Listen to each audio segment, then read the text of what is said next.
So pretty much everyone is in agreement that the gaming industry is pretty diabolical and miserable right now. I shared this meme the other day that rings very true. At the top we have modern developers, and it obviously says, let's see if we can push microtransactions into full price games and cut off parts of a game mid-development and sell it as a DLC and say it works in it for like 8 years. And then you got 1980s developers saying, let's just make the game fun. Obviously this is more of a joke. If we're going to be honest, games in the 80s were even designed to make you keep piling pennies into the arcade machine. It's now just the techniques for robbing a customer blind are totally different. Oh, and the games just aren't really that good and release half finished. You know, games used to come on a disc, right? Whereas PS1 or Xbox, whatever, it was a complete game on that disc, okay?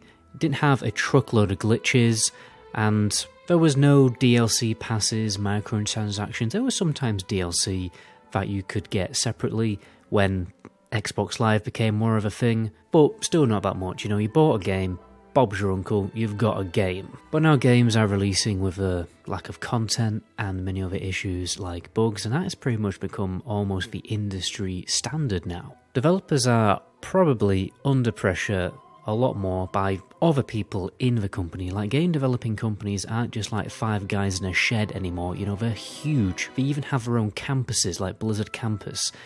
And the problem is, video games are intentionally designed now, not just to make money when you release the game, because obviously, you know, developers are normal, ambitious people. They want to make money, right? Who doesn't want to do that, unless you're a hippie who lives in a van? But now what they want to do is keep making money after the game is released. They want to set up a source of passive income over a longer period of time, which normally means games come out with a number of systems and limitations to incentivize you to spend more money even after you've bought the game. And this is normally, you know, a negative thing for that game because it creates player imbalance and many other issues. And it just feels like games have lost their soul and personality. They're not just made to be fun and make the developers a little bit of money. Well, not a little bit of money, but, you know, just to make them money. They're made to be somewhat playable now and make as much money as possible. Games have just become money-making machines. I mean, games when they first came out on arcade machines, yeah, they were made to make money.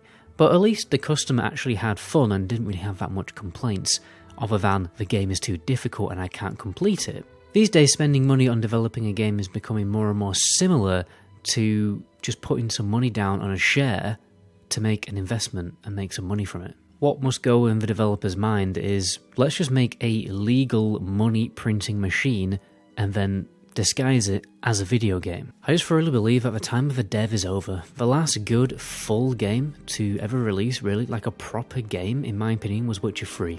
Well, there's probably other stuff out there that I haven't played, fair enough. And CD Projekt Red, in my eyes, were the last good developers of the industry. And then Cyberpunk happened, and that was totally shattered. You may want to pipe up now in the comment section and say, well, this indie developer that I follow is pretty cool, but give any indie developer enough success and they'll probably just become as corrupt as any other big developer. But fortunately, there's still a lot of love and passion for gaming in the world, but it comes from the community. Because there's a lot of legendary modders and amateur developers out there with a lot of love and crazy determination to making some breathtaking projects better than most of the games that actually come out these days. And today I want to highlight some of those projects that I'm interested in personally. Those people who have followed me for a while will know that one of my favourite games of all time is Battle for Middle-earth, particularly the second installment. There was never a sequel or a remaster that popped up because strategy games in themselves is a bit of a dying genre, unfortunately. But a mod team is actually attempting to remake the game in Unreal Engine. The project is called Battle for Middle-earth Reforged. The project shows some great promise. Some of the designs that have been showcased for various troops are just breathtaking and stunning, and quite the improvement to the original models.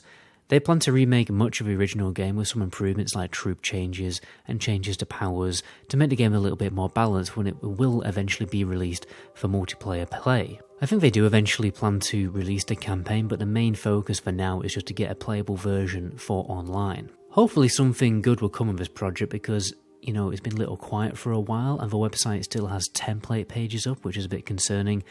And also, if you think you could assist in any of the projects I'm talking about in this video, then I will leave links in the description for you to get involved. And just a quick FYI, many people are still playing Battlefield Middle-earth 2 online using Game Ranger, and there's still streamers out there who host big tournaments like Beyond Standards. I'll link his channel in the description too. I'll also link a little bit of information about how you can play Battlefield Middle-earth 2 online if you feel up for it. The next project is probably the most heard of, and it's Skyblivion.